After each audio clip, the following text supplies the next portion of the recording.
Chapter 1 Mrs. Whatsit. It was a dark and stormy night. In her attic bedroom, Margaret Murray, wrapped in an old patchwork quilt, sat on the foot of her bed and watched the trees tossing in the frenzied lashing of the wind. Behind the trees, clouds scudded frantically across the sky. Every few moments, the moon ripped through them, creating wraith like shadows that raced along the ground. The house shook. Wrapped in her quilt, Meg shook. She wasn't usually afraid of weather. It's not just the weather, she thought. It's the weather on top of everything else, on top of me, on top of Meg Murray doing everything wrong. School. School was all wrong. She'd been dropped down to the lowest section in her grade. That morning, one of her teachers had said crossly, "Really, Meg? I don't understand how a child with parents as brilliant as yours are supposed to be can be such a poor student. If you don't manage to do a little better, you'll have to stay back next year." During lunch, she'd roughhoused a little to try to make herself feel better, and one of the girls said scornfully, "After all, Meg, we aren't grammar school kids anymore. Why do you always act like such a baby?" And on the way home from school, walking up the road with her arms full of books, one of the boys had said something about her dumb baby brother. At this, she'd thrown the books on the side of the road and tackled him with every ounce of strength she had, and arrived home with her blouse torn and a big bruise under one eye. Sandy and Denny's, her 10-year-old twin brothers, who got home from school an hour earlier than she did, were disgusted. "Let us do the fighting when it's necessary," they told her. A delinquent. That's what I am, she thought grimly. That's what they'll be saying next. Not mother, but them, everybody else. I wish father. But it was not possible to think about her father without the danger of tears. Only her mother could talk about him in a natural way, saying, "When your father gets back." Gets back from where? And when? Surely her mother must know what people were saying, must be aware of the smugly vicious gossip. Surely it must hurt her as it did Meg. But if it did, she gave no outward sign. Nothing ruffled the serenity of her expression. Why can't I hide it too? Meg thought. Why do I always have to show everything? The window rattled madly in the wind, and she pulled the quilt close about her. Curled up on one of her pillows, a gray fluff of kitten yawned, showing its pink tongue, tucked its head under again, and went back to sleep. Everybody was asleep. Everybody except Meg. Even Charles Wallace, the dumb baby brother, who had an uncanny way of knowing when she was awake and unhappy, and who would come so many nights tiptoeing up at the attic stairs to her. Even Charles Wallace was asleep. How could they sleep? All day on the radio, there had been hurricane warnings. How could they leave her up in the attic in the rickety brass bed, knowing that the roof might be blown right off the house, and she tossed out into the wild night sky to land who knows where? Her shivering grew uncontrollable. "You asked to have the attic bedroom," she told herself savagely. "Mother let you have it because you're the oldest. It's a privilege, not a punishment." "Not during a hurricane." "It isn't a privilege," she said, aloud. She tossed the quilt down on the floor of the bed and stood up. The kitten stretched luxuriously and looked up at her with huge, innocent eyes. "Go back to sleep," Meg said. "Just be glad you're a kitten and not a monster like me." She looked at herself in the wardrobe mirror and made a horrible face, bearing a mouthful of teeth covered with braces. Automatically, she pushed her glasses into position, ran her fingers through her mouse brown hair so that it stood wildly on end, and let out a sigh almost as noisy as the wind. The wide wooden floorboards were cold against her feet. Wind blew in the crevices about the window frame, in spite of the protection the storm sash was supposed to offer. She could hear wind howling in the chimneys. From all the way downstairs, she could hear Fortinbras, the big black dog, starting to bark. He must be frightened too. What was he barking at? Fortinbras never barked without reason. Suddenly she remembered that when she had gone to the post office to pick up the mail, she'd heard about a tramp who was supposed to have stolen 12 sheets from Mrs. Buncombe, the constable's wife. They hadn't caught him, and maybe he was heading for the Murray's house right now, isolated on a back road as it was, and this time maybe he'd be after more than sheets. Meg hadn't paid much attention to the talk about the tramp at the time, because the postmistress, with a sugary smile, had asked if she'd heard from her father lately. She left her room and made her way through the shadows of the main attic, bumping against the ping-pong table. Now I'll have a bruise on my hip on top of everything else, she thought. Next, she walked into her old doll's house, Charles Wallace's rocking horse, the twins' electric trains. "Why must everything happen to me?" she demanded of a large teddy bear. At the foot of the attic stairs, she stood still and listened. Not a sound from Charles Wallace's room on the right. On the left, in her parents' room, not a rustle from her brother sleeping alone in the great double bed. She tiptoed down the hall and into the twins' room, pushing again at her glasses as though they could help her to see better in the dark. Dennis was snoring, Sandy murmured something about baseball and subsided. The twins didn't have any problems. They weren't great students, but they weren't bad ones either.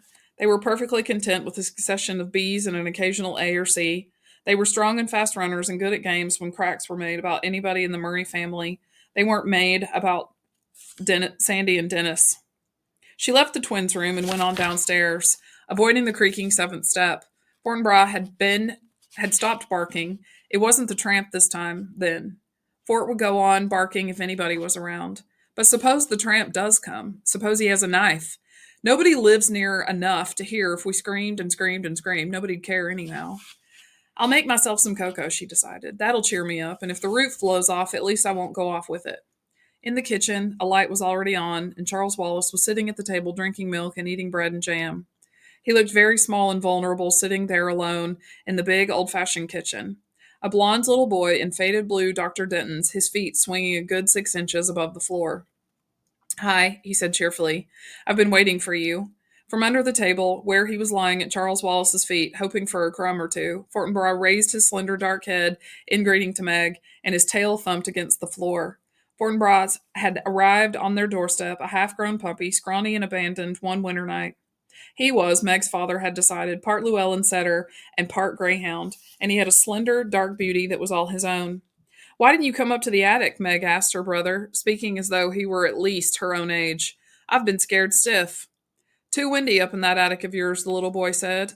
"I knew you'd be down. I put some milk on the stove for you. It ought to be hot by now." How did Charles Wallace always know about her? How could he always tell? He never knew or seemed to care, but what Dennis or Sandy were thinking. It was his mother's mind and Meg's that he probed with frightening accuracy.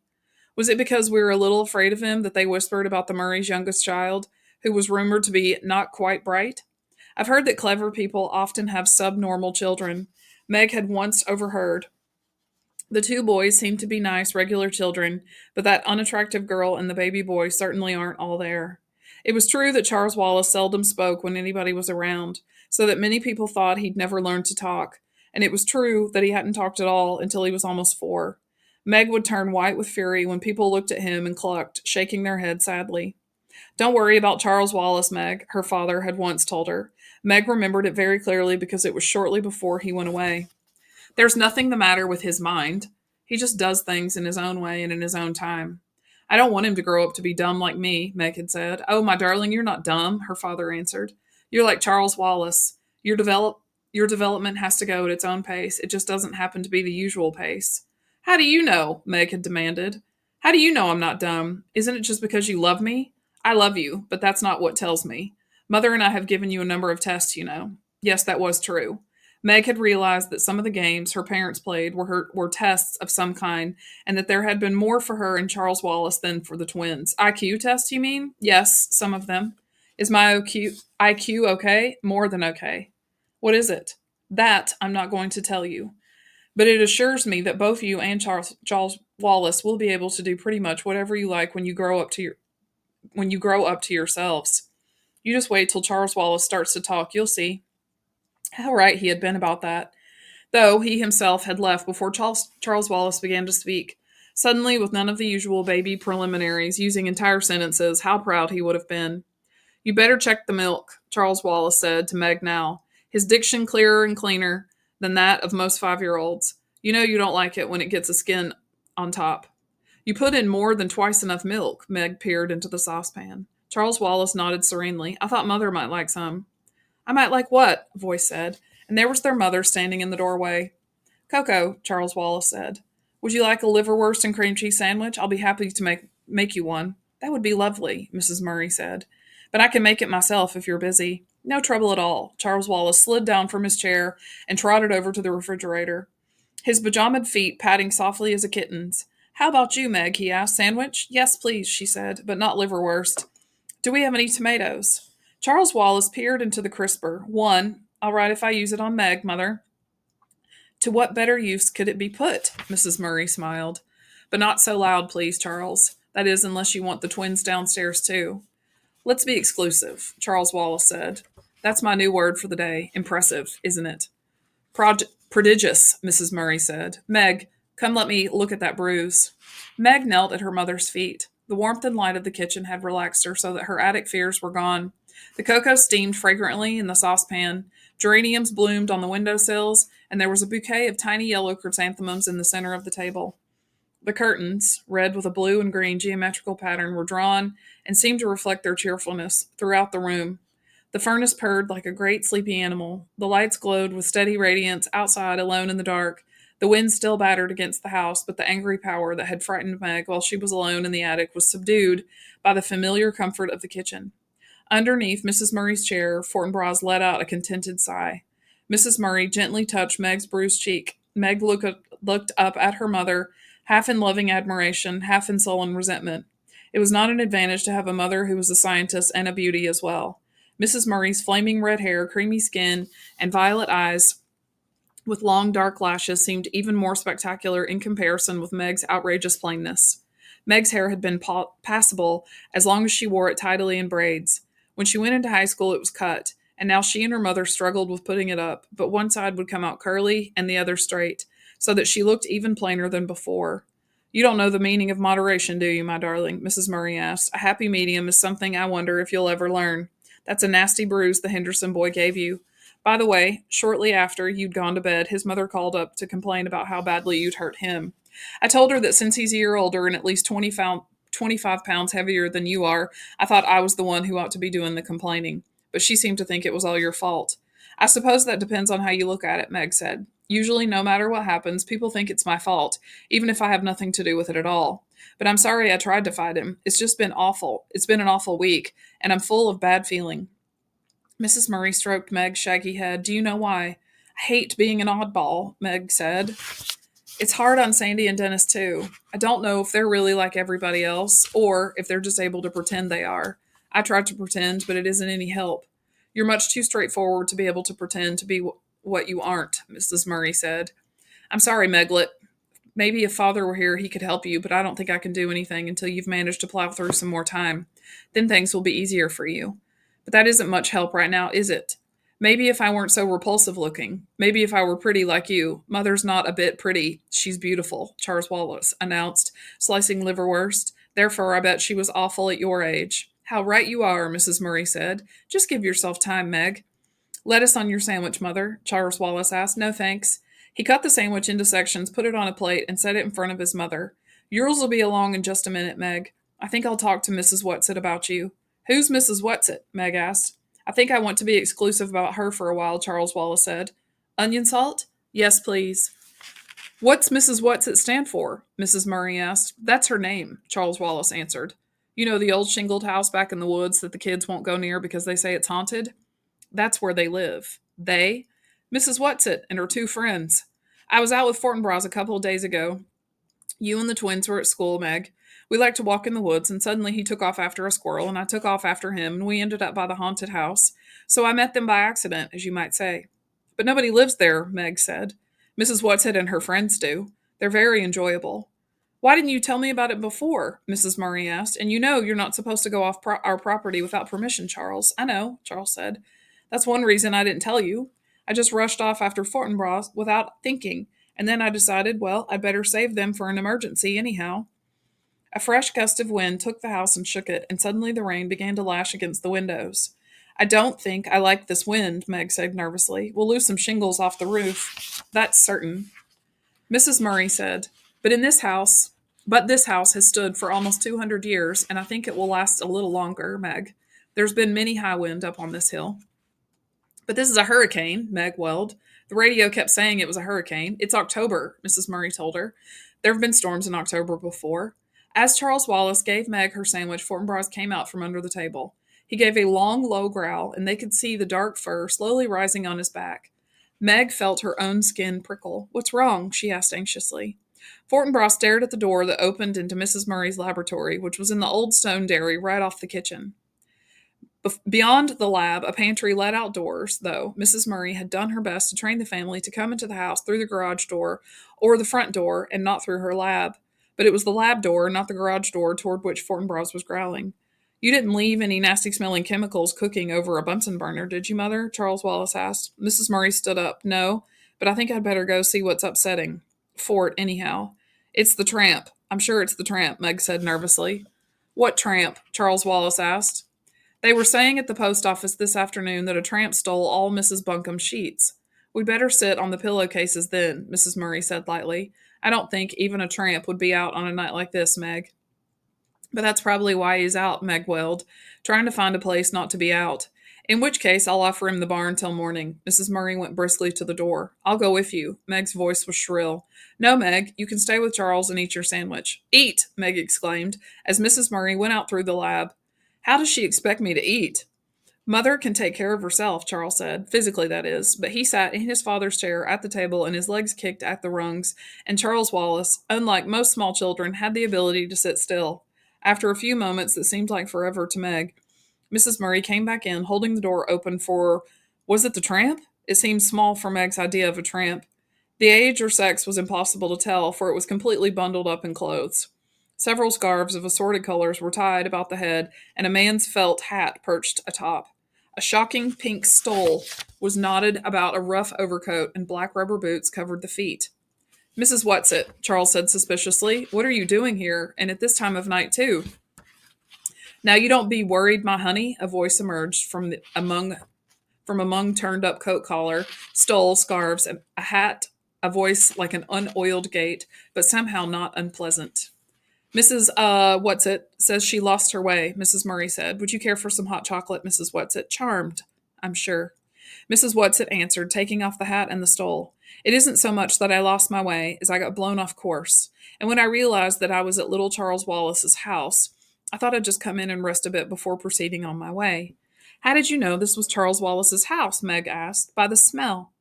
Mrs. Whatsit untied a blue and green paisley scarf, a red and yellow flowered print, a gold Liberty print, a red and black bandana. Under all this, a sparse quantity of grayish hair was tied in a small but tidy knot on top of her head. Her eyes were bright, her nose a round, soft blob, her mouth puckered like an autumn apple. My, but it's lovely and warm in here, she said. Do sit down, Mrs. Murray indicated a chair. Would you like a sandwich, Mrs. Whatsit? I've had liverwurst and cream cheese. Charles has had bread and jam, and Meg lettuce and tomato. Now, let me see, Mrs. Whatsit pondered. I'm passionately fond of Russian caviar. You peaked, Charles cried indignantly. We're saving that for Mother's birthday, and you can't have any. Mrs. Whatsit gave a deep and pathetic sigh. No, Charles said. Now, you mustn't give in to her, Mother, or I shall be very angry. How about tuna fish salad? All right, Mrs. Whatsit said meekly. I'll fix it, Meg offered, going to a pantry for a can of tuna fish. For crying out loud, she thought, this old woman comes barging in on us in the middle of the night, and Mother takes it as though there weren't anything peculiar about it at all. I'll bet she is the tramp. I'll bet she did steal those sheets, and she's certainly no one Charles Wallace ought to be friends with, especially when he won't even talk to ordinary people. I've only been in the neighborhood a short time, Mrs. Whatsit was saying as Meg switched off the pantry light and came back into the kitchen with the tuna fish. And I didn't think I was going to like the neighbors at all until dear little Charles came over with his dog. Mrs. Whatsit, Charles Wallace demanded severely, why did you take Mrs. Buncombe's sheets? Well, I needed them, Charles dear. You must return them at once, but Charles dear, I can't. I've used them. It was very wrong of you, Charles Wallace scolded. If you needed sheets that badly, you should have asked me. Mrs. Whatsit shook her head and clucked. You can't spare any sheets. Mrs. Buncombe can. Meg cut up celery and mixed it in with the tuna. After a moment's hesitation, she opened the refrigerator door and brought out a jar of little sweet pickles.